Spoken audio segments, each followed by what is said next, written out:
I am the exact opposite of a completionist. I own a ton of games, but I really don't finish most of them. Most games I play a good amount of, get to a part that's really tedious, and then start playing a different game. And today I decided to look into this and see if I could try and break this habit, because I genuinely feel like I'm missing out on a lot of really cool stories and really cool games.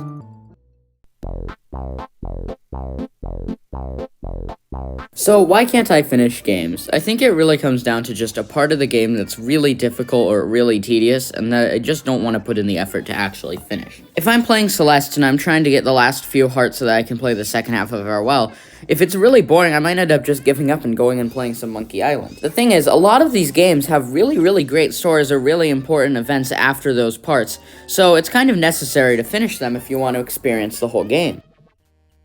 What's interesting is that there are a lot of games that are even more tedious or have more grinding than Celeste that I very much enjoyed and finished all the way through to the end. Beating Mother 1, for example, is a very grueling process and involves grinding over and over just so you can beat the next boss. I think the key difference here is that the grinding in Mother 1 is kind of hidden.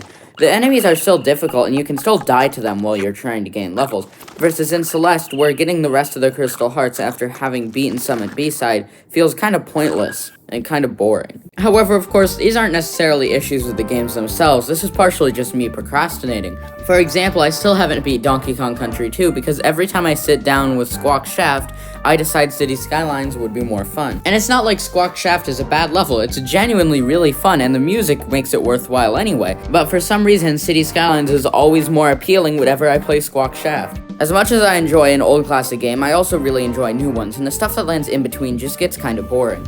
Not that all of these are bad games, they just don't stay interesting for quite as long. I would much rather play something new and unique, like Milk Outside of a Bag, Katana Zero, or Radio the Universe. Now, of course, one obvious solution would be to not play a new game until you've beaten an old one, but that also feels like missing out on some of the newer games, so there's gotta be a solution in between. Another good solution would be to beat the tedious parts of each game and just let the rest unfold, and see what games you beat from there. Also, you don't have to beat every game immediately. You can take a break and then go back to a game and beat it later. If your break just ends up being forever, then though, you've arrived at the same exact problem from the start. It just ends up being you not finishing the game. The solution I found currently is to sort of divide up the tedious sections. You don't have to do the whole thing in one sitting. You can do only 10 or 15 minute sittings at a time and slowly chip away at the tedious part of the game.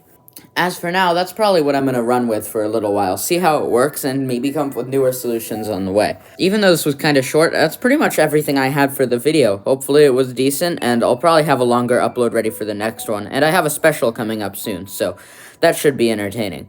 Either way, I'm going to go and play some Celeste now.